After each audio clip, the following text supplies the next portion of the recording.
This is probably the video number 25 that I'm trying to make. But this is going to be my last attempt and hopefully it works. So my name is Andrea. I'm from Paraguay, South America, currently living in Manchester, the beautiful city of sunny Manchester. It actually rains pretty much all the year, but that's the joke.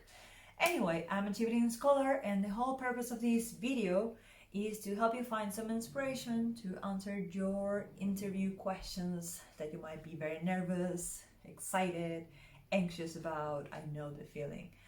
So I'm doing this video as part of my commitment, because that was actually one of the questions they asked me, like, how am I going to contribute to the Chevening network? And I told them that getting ready for this interview was very overwhelming for me.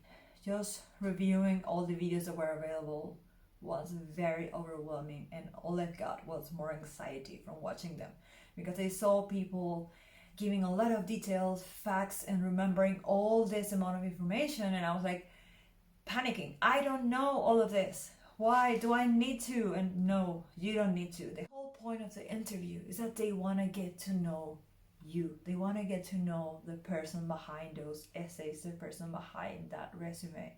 So that's what they want to know. They don't want to know how good your memory is, remembering all the facts and details. They want to see that you're passionate, that you're engaged, that you're committed to your country, to your people, to your community. That's what they're trying to find out about you, not that you're the best student in the entire world.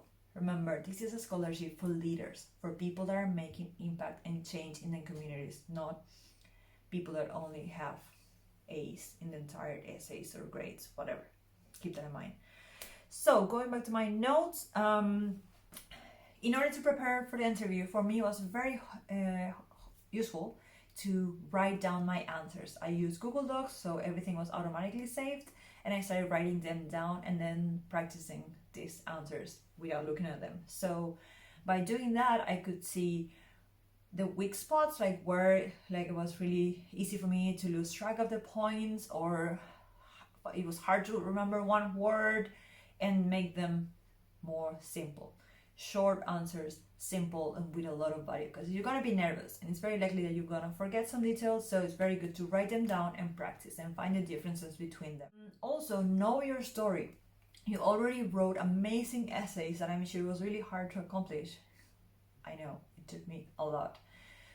So remember that they've read your essays, but they're also interviewing a lot of people that day. So you shouldn't answer expecting them to know your background. But you should keep in mind that they might ask you some things about what you wrote on your essays. Could happen, maybe not. We never know.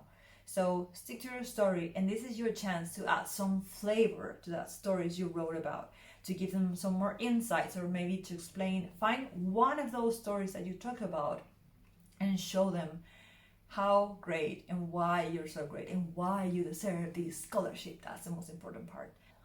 Talk to your friends, people that are going to be honest with you, because in my experience, like in Latin America, we're not very good at, well, at least in my country, we're not very good at selling ourselves, because that is seen as being very selfish, being into yourself, and we're usually not comfortable talking about ourselves. So talk with your friends, ask them to go through these questions with you, because we tend to overlook some of the skills that we have, some of the qualities that makes us different and stand out among other people. So your friends can help you. They helped me a lot with this. I'm very grateful to all the friends that had to bear with me during this entire process. So ask them what makes you different, what they like about you, what are some challenges that you have overcome. And even going through your Facebook album can help you think about networking, because you probably traveled somewhere and have friends from that country, build some relationship that you forgot about.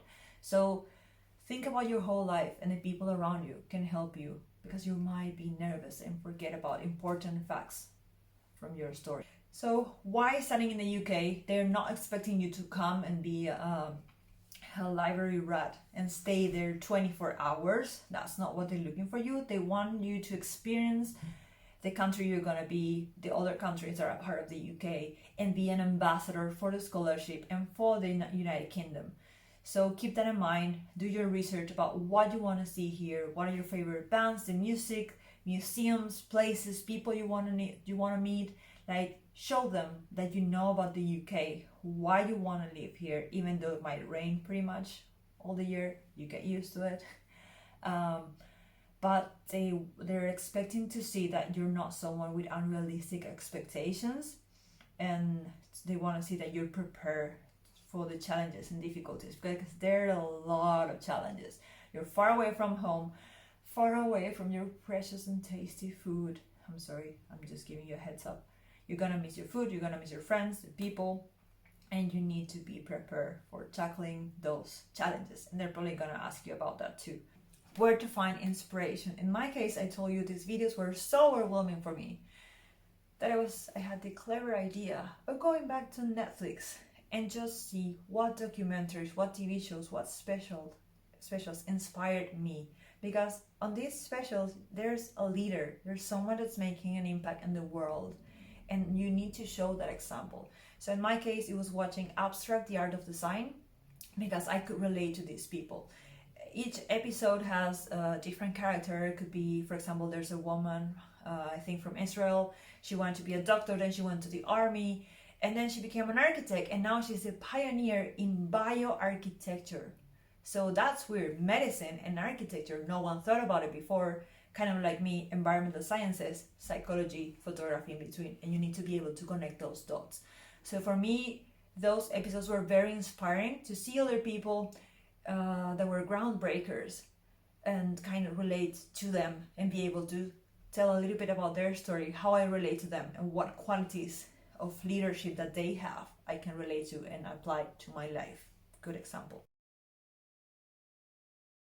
Think about what you want to ask them. At the end of the interview, it's very likely that they're going to ask you if you have any questions.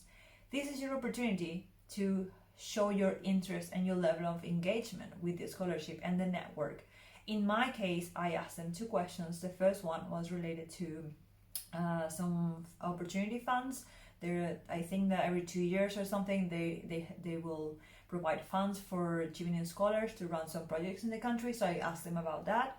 And the second one is, what do you expect from us? Like, as soon as I come to the country, like how soon you want me to reach out? What's the first thing you will be expecting from me to do? Something like that, to show that I want to come back, that I want to contribute, I want to be part of the network. Remember that it doesn't have to sound that you're trying to escape from your country. They're investing in you to come, learn, experience. You're going to have a lot of personal growth, a lot of professional growth, overcoming all the challenges of being an immigrant, of being an international student.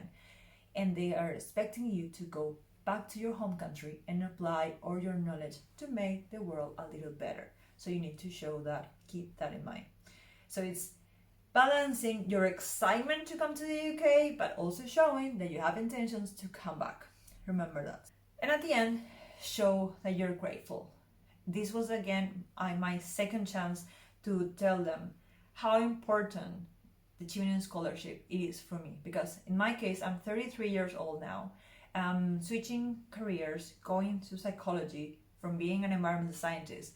Most scholarships would never take me, especially because they're based on these rankings of the best universities, best classes, and they're very restricted. And Chevening allows you to pick whatever career you want, to be yourself, come back to your country and implement this stuff and create significant impacts. And a lot of other things that I really like about the scholarship, and this is too long already. But I was grateful, and I told them that this opportunity is really important for me, for these reasons. Thank you so much for your time. So show connection, eye contact. My interview was online. There was no electricity 20 minutes before.